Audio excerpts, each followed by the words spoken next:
ദൈവത്തിൻ്റെ അതിപരിശുദ്ധമായ നാമം വാഴ്ത്തപ്പെടുമാറാകട്ടെ. അപ്പോസ്തല പ്രവൃത്തി 28-ാം അധ്യായത്തിൻ്റെ 26-27 വാക്യങ്ങൾ വായിച്ചാട്ടെ. ഈ ജനത്തിൻ്റെ അടുക്കൽ ചെന്ന് അവരോട് പറയേണ്ടത്, നിങ്ങൾ ചെവി കൊണ്ട് കേൾക്കും, എന്നാൽ ഗ്രഹിക്കുകയില്ല; കണ്ണുകൊണ്ട് കാണും, എന്നാൽ തിരിച്ചറിയുകയുമില്ല. കണ്ണുകൊണ്ട് കാണാതെയും ചെവി കൊണ്ട് കേൾക്കാതെയും ഹൃദയം കൊണ്ട് ഗ്രഹിച്ച് മനം തിരിയാതെയും ഞാൻ അവരെ സൗഖ്യമാക്കാതെയും ഇരിക്കേണ്ടതിന് ഈ ജനത്തിൻ്റെ ഹൃദയം കഠിനമായി തീർന്നിരിക്കുന്നു. അവരുടെ ചെവി കേൾക്കുവാൻ മന്ദമായിരിക്കുന്നു, കണ്ണ് അടഞ്ഞിരിക്കുന്നു. ഈ ജനത്തിൻ്റെ അടുത്ത് ചെന്ന് അവരോട് പറയേണ്ടത്, നിങ്ങൾ ചെവി കൊണ്ട് കേട്ടിട്ടും ഗ്രഹിക്കുകയില്ല, കണ്ണുകൊണ്ട് കണ്ടിട്ടും മനസ്സിലാക്കുകയില്ല. അവർ കണ്ണുകൊണ്ട് കാണുകയോ ചെവി കൊണ്ട് കേൾക്കുകയോ ഹൃദയം കൊണ്ട് ഗ്രഹിക്കുകയോ മനം തിരിയുകയോ ഞാൻ അവരെ സൗഖ്യമാക്കുകയോ ചെയ്യാതിരിക്കേണ്ടതിന് ഈ ജനത്തിൻ്റെ ഹൃദയം തടിച്ചിരിക്കുന്നു. അവരുടെ ചെവി കേൾക്കാതെ മന്ദമായിരിക്കുന്നു, അവരുടെ കണ്ണ് അടഞ്ഞിരിക്കുന്നു എന്ന് ഈ ജനത്തിൻ്റെ അടുക്കൽ പോയി പറയുക എന്ന് പരിശുദ്ധാത്മാവ് യെശയ്യാ പ്രവാചകനിലൂടെ നിങ്ങളുടെ പിതാക്കന്മാരോട് പറഞ്ഞിട്ടുള്ളത് സത്യം തന്നെ. ഇത് വിഷയം എന്നാന്ന് ചോദിച്ചാൽ, കേൾക്കുന്നുണ്ടോ എന്ന് ചോദിച്ചാൽ കേൾക്കുന്നുണ്ട്, ഗ്രഹിക്കുന്നില്ല. കാണുന്നുണ്ടോ എന്ന് ചോദിച്ചാൽ കാണുന്നുണ്ട്, ഒന്നും മനസ്സിലാകുന്നില്ല. ഒന്നും ഗ്രഹിക്കുന്നില്ല, മനസ്സിലാക്കുന്നില്ല, മനം തിരിയുന്നുമില്ല, മാനസാന്തരവുമില്ല. അതുകൊണ്ടുള്ള കുഴപ്പം എന്താണെന്ന് ദൈവം പറയുന്നത്, അവരെ സൗഖ്യമാക്കുന്നില്ല എന്നുള്ളതാണ്. ദൈവം സൗഖ്യമാക്കുന്നില്ല. പ്രസംഗങ്ങൾക്ക് ഒരു കുറവുമില്ല, പക്ഷേ ഒരു സൗഖ്യവും ഇല്ല. ഇന്നത്തെ ശുശ്രൂഷകരുടെ സഭകളിലെയൊക്കെ അന്ന് അവസ്ഥ ആലോചിച്ച് നോക്കിയേ. ഇന്ന് പ്രസംഗിച്ച വിഷയം നമ്മൾ സ്വാഭാവികമായിട്ട് തുടർമാനമായിട്ട് വിഷയങ്ങൾ പ്രസംഗിച്ചുകൊണ്ടിരിക്കുകയാണ്. ജനത്തിനോട് ചോദിക്കും, കഴിഞ്ഞ ആഴ്ച പ്രസംഗിച്ച വിഷയം എന്നാന്ന് നിങ്ങൾക്ക് അറിയാവോ? അവർ പറയും, ഞങ്ങൾക്കറിയത്തില്ല. കഴിഞ്ഞ ആഴ്ച പ്രസംഗിച്ച വിഷയം അവർക്കറിയത്തില്ല, പക്ഷേ കഴിഞ്ഞതിൻ്റെ മുമ്പിലത്തെ കൊല്ലം സഭയിലുണ്ടായ വിഷയം എന്നാന്ന് ചോദിച്ചാൽ അവർക്കറിയാം. അതാണ്, പ്രസംഗത്തിന് ഒരു കുറവുമില്ല. ഇഷ്ടംപോലെ പ്രസംഗമാണ്. ചില സഭകളിലൊക്കെ പ്രസംഗിക്കുന്ന 100-200 വചനമൊക്കെ ഒരു പ്രസംഗത്തിലടിക്കുന്നത്. അതിൻ്റെ കാരണം ജനങ്ങളുടെ ഹൃദയം തടിച്ചിരിക്കുന്നു എന്ന് എഴുതിയേക്കുന്നത്. എന്ന് പറഞ്ഞാൽ ഹൃദയം ഇങ്ങനെ വലുതായി ഇതിനകത്ത് ചങ്കിപ്പോയെന്നല്ല അർത്ഥം. അവരുടെ മനസ്സ് തടിച്ചിരിക്കുന്നു. ശുശ്രൂഷകരുടെ ഹൃദയം അല്ലെങ്കിൽ മനസ്സ് അതിൽ കൂടുതൽ തടിച്ചിരിക്കുന്നു. അബ്രഹാമിൻ്റെ മക്കളെന്ന് പറയുന്നവർക്ക് ഇത് സംഭവിച്ചെങ്കിൽ, വിശ്വാസികളുടെ പിതാവെന്ന് പറഞ്ഞിട്ട് ആ വിഭാഗത്തിന് ഇത് സംഭവിച്ചെങ്കിൽ, പുറംജാതിയിലുള്ളവരുടെ അവസ്ഥ പറയേണ്ട കാര്യമുണ്ടോ? അതുകൊണ്ട് എന്താന്ന് അതിൻ്റെ 28-ാമത്തെ വാക്യം വായിച്ചേ. അപ്പോസ്തല പ്രവൃത്തി 28-28. ആകയാൽ ദൈവം തൻ്റെ ഈ രക്ഷ ജാതികൾക്ക് അയച്ചിരിക്കുന്നു, അവർ കേൾക്കും എന്ന് നിങ്ങൾ അറിഞ്ഞുകൊള്ളുവിൻ. അതായത്, ആകയാൽ ദൈവം തൻ്റെ രക്ഷ വിജാതിയർക്ക് അയച്ചിരിക്കുന്നു, അവർ ശ്രദ്ധിക്കും എന്ന് നിങ്ങൾ അറിയണമെന്ന് ഞാൻ ആഗ്രഹിക്കുന്നു എന്ന് എഴുതിയിരിക്കുന്നു.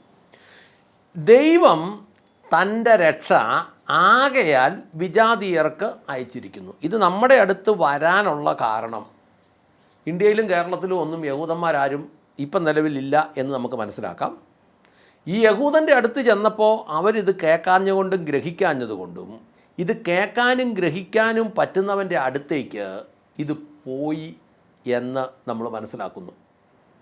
അവരിത് ശ്രദ്ധിക്കുമെന്നാണ് ദൈവം പറയുന്നത്. ഇതിനകത്ത് നമുക്ക് മനസ്സിലാക്കേണ്ട ഒരു കാര്യമുണ്ട്. നമ്മുടെ ഇന്നത്തെ ഇവിടുത്തെ വിശ്വാസികൾ ഈ തുള്ളലും ചാട്ടലും ഈ കിടുകിടാവയ്യും എല്ലാം കഴിഞ്ഞിട്ട് ഇതൊന്നും ഗ്രഹിക്കുന്നുമില്ല, അനുസരിക്കുന്നുമില്ല എങ്കിൽ, ഇപ്പോഴത്തെ സാഹചര്യത്തിൽ അങ്ങനെയാണ്, ചുമ്മാ കേൾക്കുന്നു എന്നുള്ളതല്ലാതെ ഒരു കൂട്ടം കൂടി കിടന്ന് ചാടുകയും തുള്ളുകയും ബഹളം വെക്കുകയും അലറുകയും ആർക്കുകയും ഒക്കെ ചെയ്യുന്നതെന്നല്ലാതെ ഇതൊന്നും ഗ്രഹിക്കുന്നില്ല എന്നുള്ളത്. ഏറ്റവും ലാസ്റ്റ് വന്ന് പറഞ്ഞ ദൈവത്തിൻ്റെ സ്വരം റെക്കോർഡ് ചെയ്ത് കേട്ടപ്പോഴും അത് കേൾപ്പിച്ചപ്പോഴും അവിടെ ഇരുന്ന കുറേ എണ്ണം കൈയടിച്ചു. വ്യഭിചരിക്കുന്നു, സഭ വലുതാകുന്നു എന്ന് പറഞ്ഞപ്പോഴും അവിടെ ഇരിക്കുന്ന കുറേ എണ്ണം കൈയടിച്ചു. എന്നാ പറഞ്ഞാലും കൈയടിക്കാൻ പരുവത്തിലേക്ക് കുറേ എണ്ണം ആയി. ഈ ഒച്ചയുടെ ഏറ്റക്കുറച്ചിലുകൾ കേൾക്കാൻ ഇഷ്ടം പോലെ ആളുകളായി. ശബ്ദ നിയന്ത്രണത്തിൻ്റെ ഇന്ദ്രജാലങ്ങൾ കാണിച്ചാൽ കേൾക്കാൻ ആളായി. എന്നതാ പറയുന്നതെന്ന് അവർക്കും അറിയത്തില്ല, കേൾക്കുന്നവർക്കും ഒന്നും മനസ്സിലാകുന്നില്ല. മനസ്സിലാകുന്നെന്ന് പറഞ്ഞാലും അത് ഏതാണ്ടൊരു പ്രത്യേക രീതി മനസ്സിലാകുകയും ചെയ്യുന്നു. അതുകൊണ്ട് ഇത് നിങ്ങൾക്ക് പറ്റുന്നില്ലെങ്കിൽ, നിങ്ങൾ ഗ്രഹിക്കുന്നില്ലെങ്കിൽ, വിശ്വാസികൾ ഗ്രഹിക്കുന്നില്ലെങ്കിൽ, നമ്മൾ ഗ്രഹിക്കുന്നില്ലെങ്കിൽ ഇത് ജാതിയുടെ അടുത്തേക്ക് പോകും. അവരിത് മനസ്സിലാക്കും. ഈ കാതിൽ കാര്യം കേൾക്കുന്നതും കേട്ടിട്ട് ചെയ്യുന്നതും രണ്ടാ. ചുമ്മാ ഇങ്ങനെ കേട്ട് കേട്ട് കേട്ട് കേട്ട് വചനം പെട്ടെന്ന് പറഞ്ഞിട്ടും കേട്ടിട്ട് ചെയ്യാത്തതും, കേട്ടിട്ട് രണ്ടോ മൂന്നോ കാര്യം കേട്ട് അത് അനുസരിക്കുന്നവനും ഒക്കെ കഥകൾ വേറെയാണ്. അതിൻ്റെയൊക്കെ പ്രതിഫലം വേറെയാണ്. ഇനി യാക്കോബിൻ്റെ പുസ്തകത്തിൽ നിന്ന് ഒരു വാക്യം വായിച്ചേ, 1:22. എങ്കിലും വചനം കേൾക്കുക മാത്രം ചെയ്ത് നിങ്ങളെ തന്നെ വഞ്ചിക്കാതെ അത് പ്രാവർത്തികമാക്കുന്നവരും ആയിരിക്കുവിൻ. വചനം കേൾക്കുക മാത്രം ചെയ്തുകൊണ്ട് സ്വയം വഞ്ചിക്കാതെ അത് അനുഷ്ഠിക്കുന്നവരായിരിക്കുവിൻ.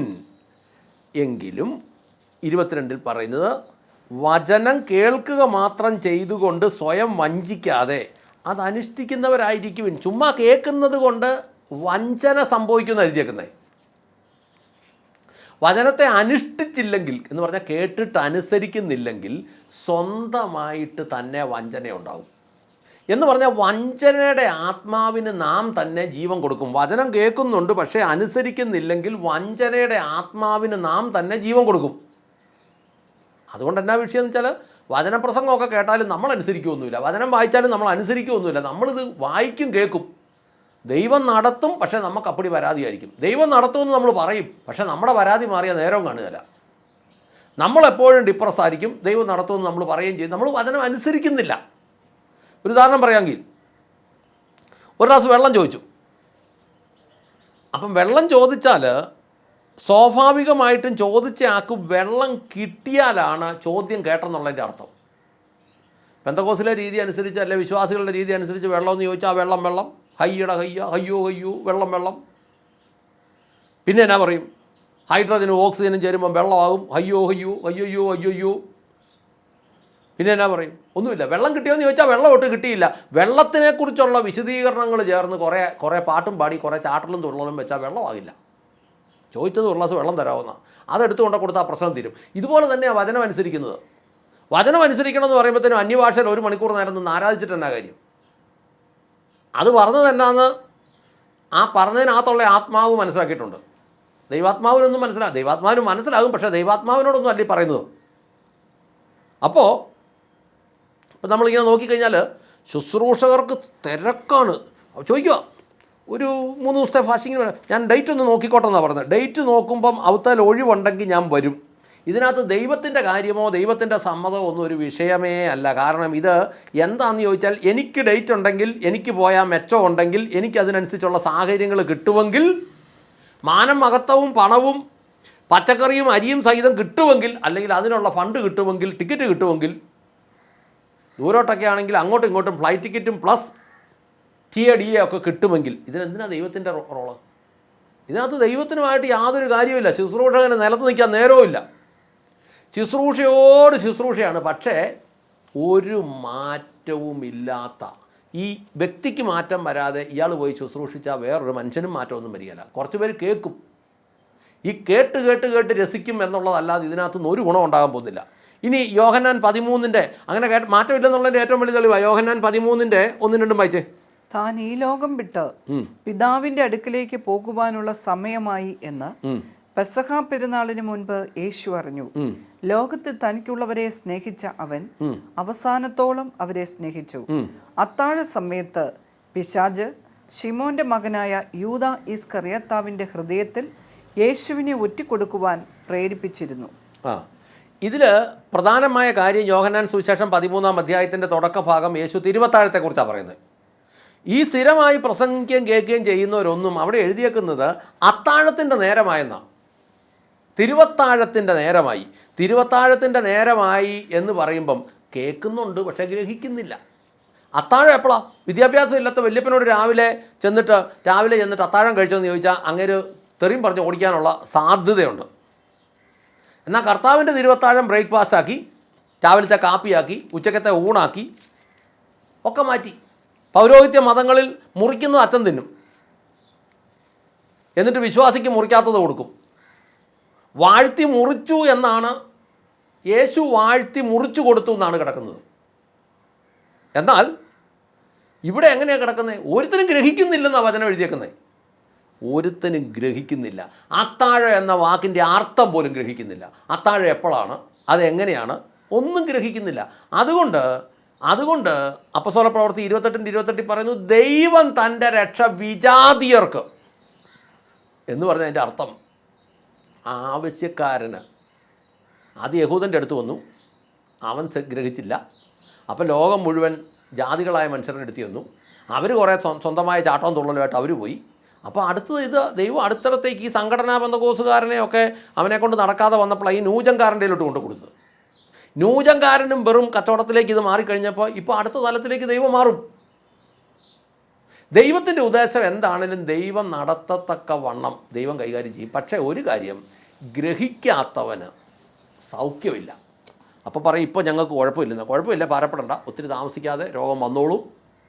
അന്നേരം പിന്നെ ഇത് ഗ്രഹിക്കാനുള്ള വഴി നോക്കുന്നതിലും നല്ലത്, ഒത്തിരി വായിച്ച് കേൾക്കുന്നതിലും പ്രസംഗിച്ച് കേൾക്കുന്നതിലും നല്ലത് ഉള്ളത് ഗ്രഹിക്കുവാൻ തക്കവണ്ണം ദൈവസന്നിധി റെഡിയായിരിക്കുന്നതാണ്. പ്രാർത്ഥിക്കാം. സ്വർഗ്ഗസ്ഥനായ ഞങ്ങളുടെ നല്ല പിതാവേ, ഞങ്ങളുടെ കർത്താവായ യേശു ക്രിസ്തുവേ, പരിശുദ്ധാത്മാവായ ഞങ്ങളുടെ നല്ല ദൈവമേ, കർത്താവെ എന്നെ കേൾക്കുന്ന ഓരോ വ്യക്തികളും കർത്താവെ അങ്ങയുടെ വചനം ഗ്രഹിക്കേണ്ടതിന് കർത്താവെ അവരുടെ ചെവികളെയും ഹൃദയങ്ങളെയും ദൈവം തുറന്നു കൊടുക്കണമേ.